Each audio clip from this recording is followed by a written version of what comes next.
Оборона ДАПу – історія, яка змінила все життя. Олександр Терещенко пішов на фронт добровольцем 2014 року. Не міг сидіти вдома, коли хлопці гинули.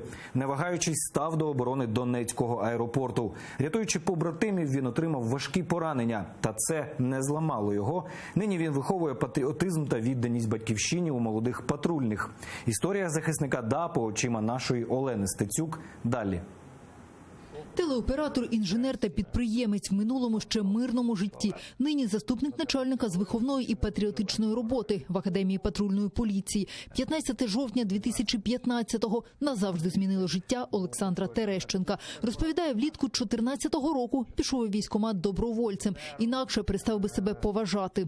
Довго думали, ким тебе записати. Я згадав, що ти був відеооператором, і гранатомет теж треба на плечі носити як камеру. Я тебе записав гранатометником. Так, Олександр потрапив у 79-ту аеромобільну бригаду. 3 тижні підготовки, 2 магазини вистрілених патронів автомату і 3 постріли з гранатомету. Ось і весь бойовий досвід, з яким рушив в зону АТО. Там, на Донеччині, доброволець уперше зрозумів, що війна реальна. Тоді ще не знав, попереду чекає пекло Донецького аеропорту. Вискочив такий кремезний танкіст, такий в нього підшоломник був, закопчене таке обличчя. І він підійшов з такою стомленою посмішкою до нашого БТРа, перехрестив нас, сказав, що хлопці, я вас супроводжую, у вас на вигрузку 6 хвилин, інакше нас спалять. І хай береже Бог. І пригнув знову в танк. І тоді вже я зрозумів, що це вже справжнє. Як і гіпсокартонні перекриття та колони, усе укріплення, що було в самому Донецькому аеропорті. Епіцентром бойових дій литовище стало ще у травні, а у жовтні, згадує Олександр Терещенко, у ДАПі було ще гарячіше. Коли ти в приміщенні, то кожен розрив, він ехо, таке луна, і там постріл з підствольного гранатомета, наче там 120-й кабан прилетів, такий розрив. Та найбільше вражав дух воїнів та їхні палаючі очі.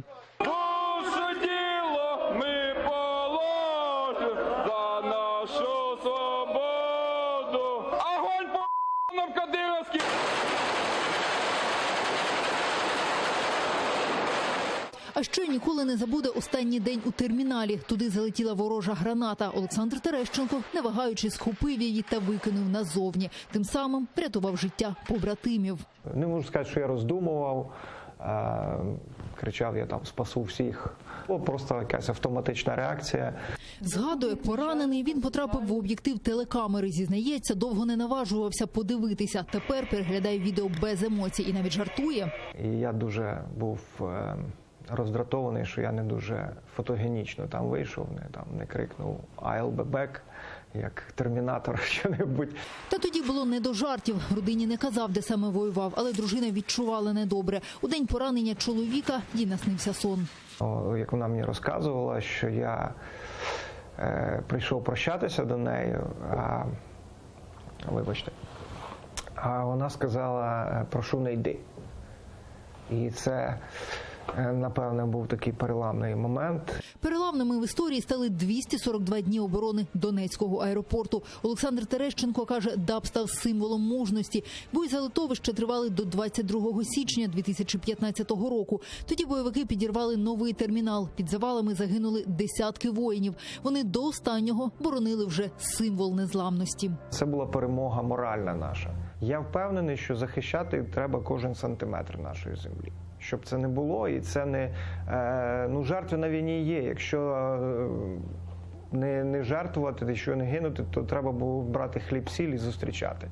Нині мужність і патріотизм Олександр Терещенко виховує в молодих поліцейських. Під гімн України патрульні починають день, під козацький марш йдуть на перерву. І ще низка нових традицій. Ті, хто здається на півшляху, тричі б'є у дзвін із гільзи, розповідає кіборг. Це означає, не подужав 3 принципи – чесність, професіоналізм і відданість.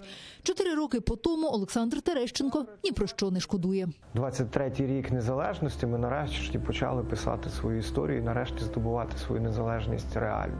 Олена Стецюк, Нікіта Проскурін, Заман, АТР.